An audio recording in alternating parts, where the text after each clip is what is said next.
we decided to do a Thanksgiving special, and we've got a lot of things going on today, so I'm not going to waste much time. What I will start with, I've actually got a pan heating up here. Let me explain what I'm going to do. I've got actually 3 or 4 recipes going. I'm going to show you how to do a baked apple. Okay, here's the mix, and I'll tell you what I used inside the mix. I have a stuffing, a healthier stuffing with, instead of pork meat or beef sausage, I actually done it with a turkey sausage, and this one I'm going to do is actually a vegetarian. So, you know, those are for the veggie lovers.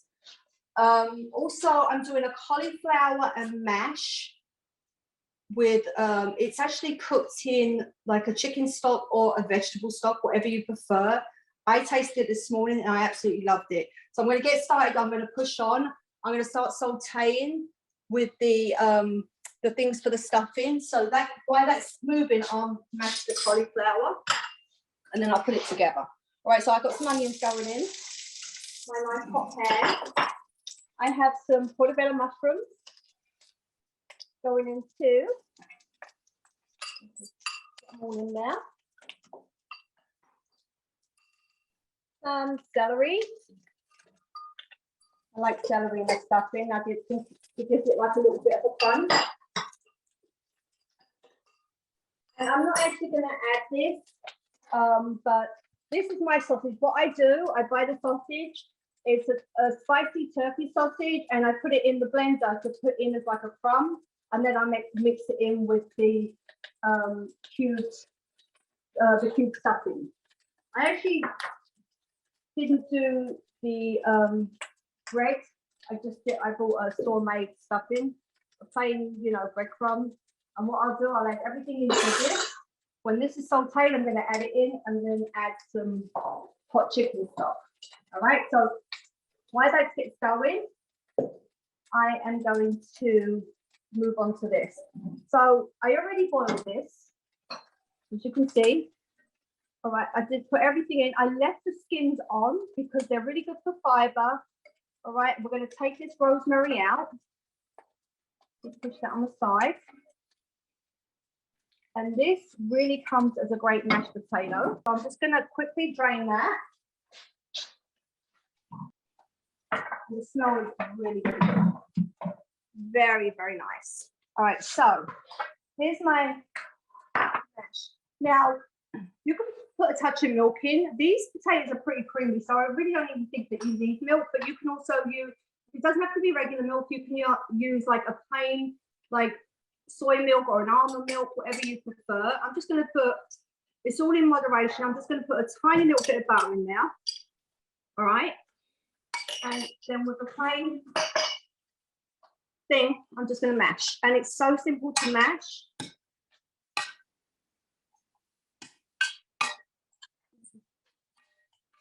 It comes out really creamy. The smell is absolutely delicious. You cooked it in salted water, right? Yeah. No, I actually cooked it in the recipe that I used. You can use chicken broth or you can use vegetable broth. Oh, okay. So it already is seasoned. Yeah. It's already seasoned. You don't even have to add anything between the rosemary, the seasoning. That's plenty. It's plenty. And look, you see how creamy it is? And you know, if you just do cauliflower mash, it doesn't sometimes hold up against the gravy, but with a few potatoes, it will. And like I left the skins on, so you know, you're still getting your fiber in there. You know, so there's your cauliflower mash. Right. And it's a great tip with that for the people that don't like cauliflower. They'll never see it and they'll never taste it, but they'll have it in the mash. They won't even know. Trust me, they won't even know. All right, the second thing I did, I also did another cauliflower. I'm not going to demo it. I'm just going to explain what I did. But I'll show you that towards the end. I'm going to, because I had a cauliflower left over, and I figured, you know what, let me make something. Instead of a mac and cheese, I made a cauliflower and cheese. You know, that's another healthy alternative. All right, so I have a baking pan with hot water. What I did, I undid an apple and I scraped it all out. As you can see, I've got That's a little bit more, so I could just scrape out a little bit more. It's good to get a nice big apple. And then I mix, for the baked apple, I've got pecans, raisins, brown sugar, and cinnamon. And we're stuffing them. We're going to stuff these apples. Push it down as much as possible.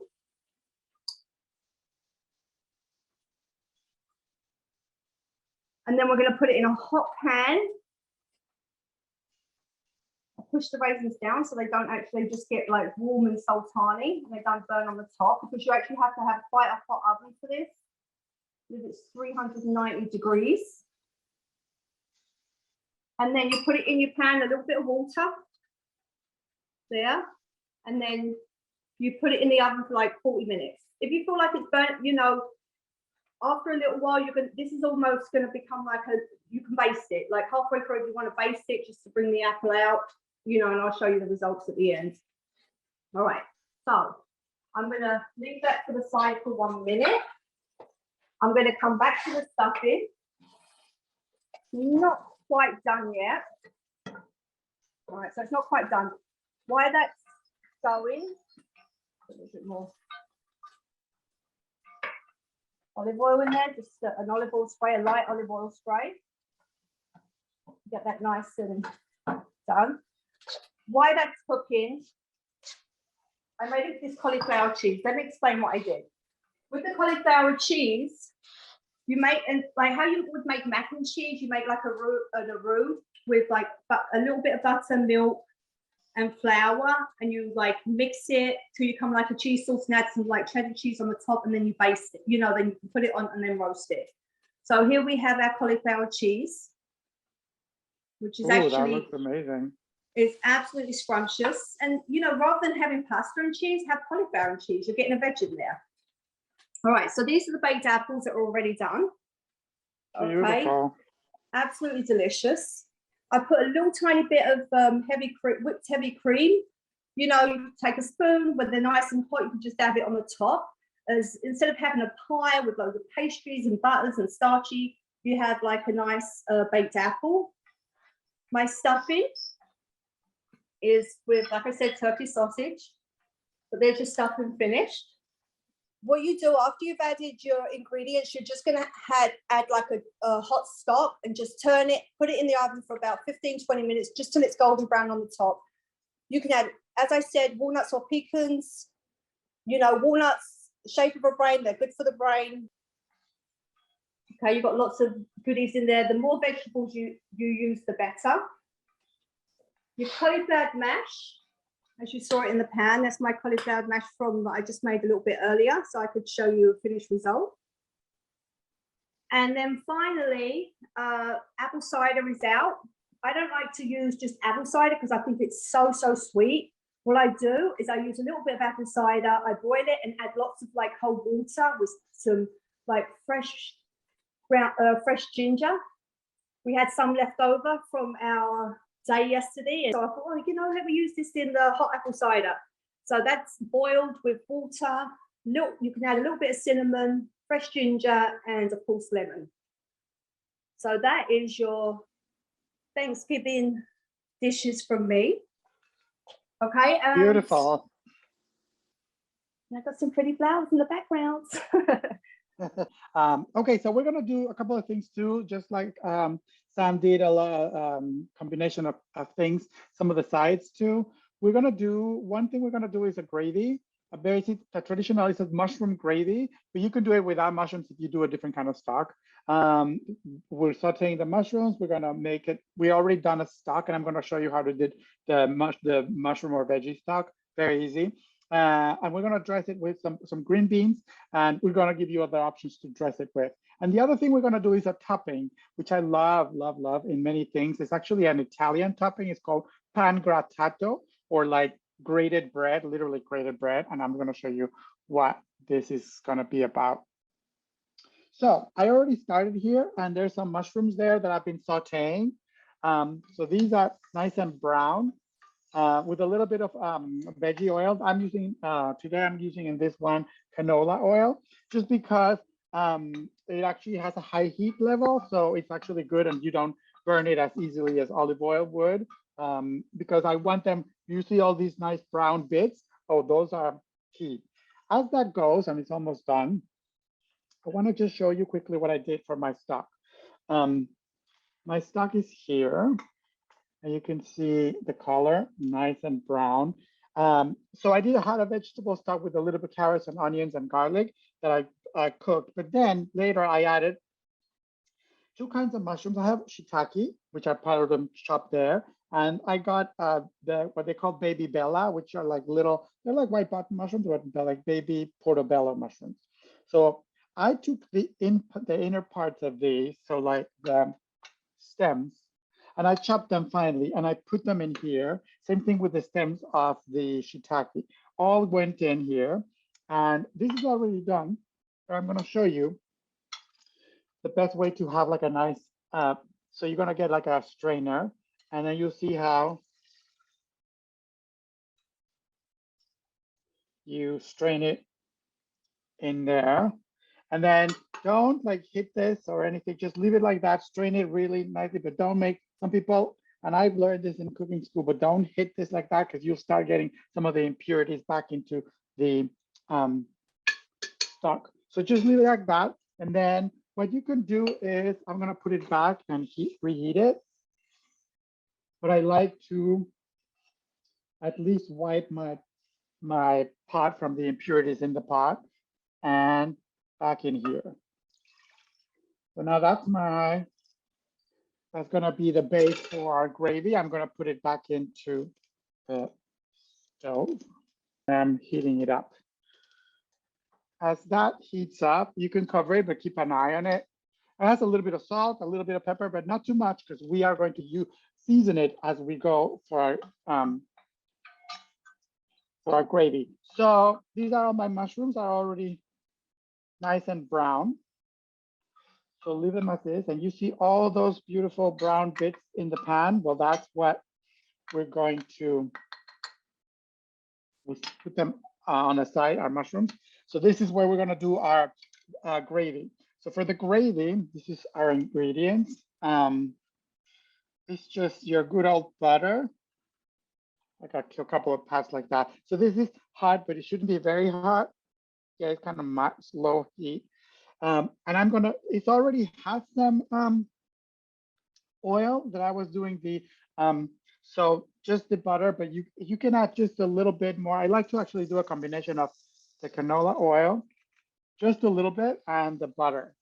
And then I have here some flour. This is whole wheat flour, perfectly fine. You can do white or whole wheat, it really doesn't matter. So we're gonna wait for that to just melt, and it melts in no time. So all those brown bits of the mushroom are gonna start imparting from now this really good flavor to our mix. So I'm gonna lower the heat because I can feel it a little hot. And then we're gonna add just like a heaping tablespoon, just like that. This is like what we call the roux, which I think it's also what Sam was doing for her cheese cauliflower. So you just, then with a wooden spoon, you're gonna go and scrape these and season it slightly with a little bit of pepper. Just a pinch of salt.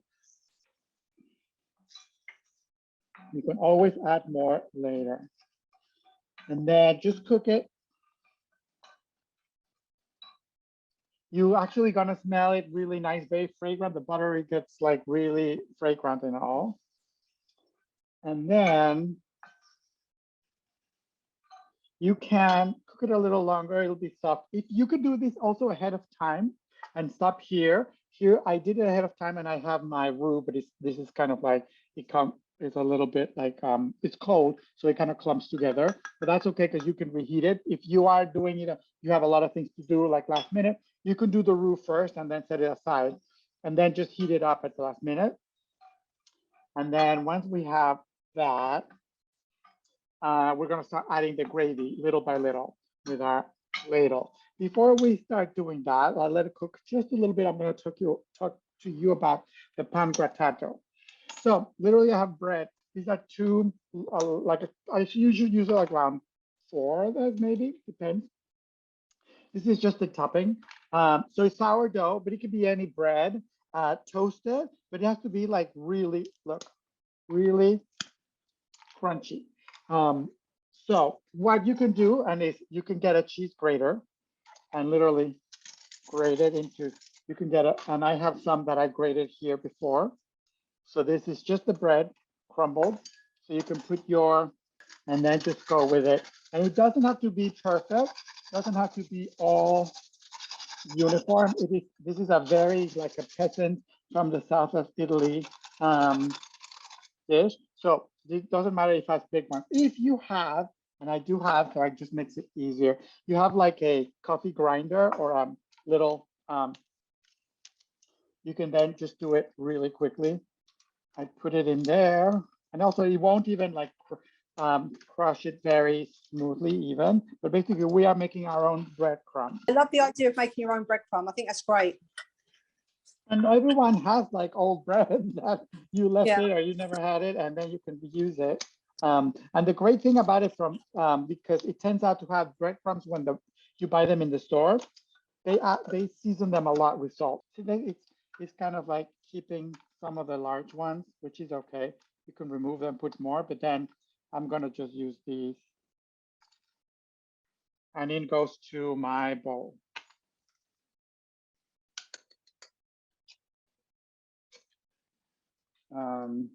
So let's check on my roux.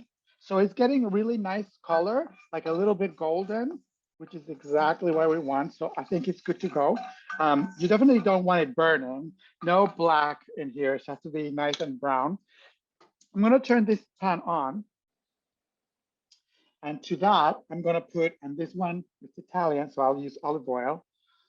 You can use a little bit of butter too, but I like it, this one more like keeping.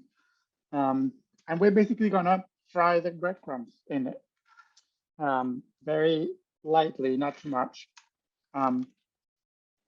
So now that while that heats up lightly, I'm gonna get I'm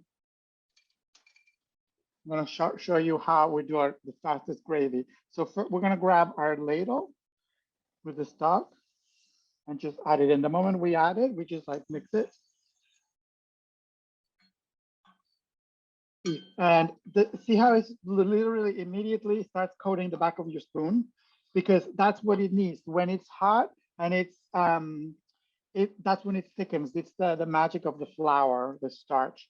So this is, once you start this, there's no going back. You should do this last minute when everything is ready, because if you leave it sitting out for some time, it'll just clump. But see how it just comes nice and smooth and velvety?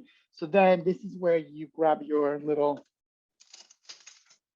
tasting spoon and, oh, it's delicious. It doesn't need anything. It doesn't need salt, it doesn't need pepper. It's really good. And then you can just keep adding depending on how much you want. But I won't add too much. And just every time it boils, it will start thickening more. So that's why you kind of probably need a little extra. Meanwhile, I'm here, I'm gonna add, I can smell the olive oil. I'm gonna grab another spoon, another wooden spoon. And this is just, you barely cook, you get like the flavor. And to this one, the bread itself already has plenty of salt. So it doesn't need a lot of it. I definitely want to add pepper to this.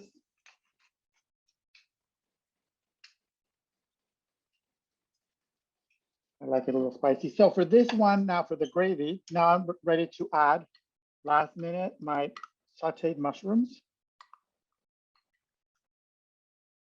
And there's our gravy. That's it. Nothing. That's as simple as that. If you don't like mushrooms, you can do it with veggie broth, and with the same thing, we do the roux, the flour and the butter. And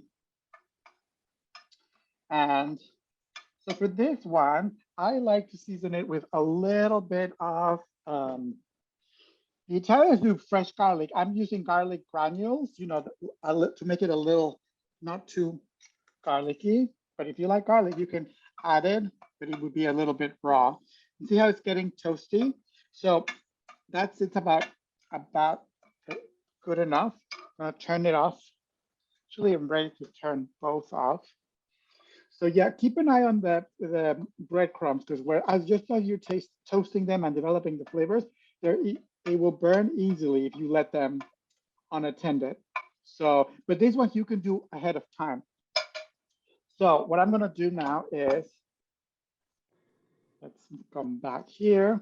So in the same bowl that I had them first, I'm gonna put them there, because even if you leave them unattended with the heat off, but in the same sauteing pan, it will burn if you leave them, because the pan is hot. So that carryover heat will just give you a little bit of a gamble. So now, how do we finish this?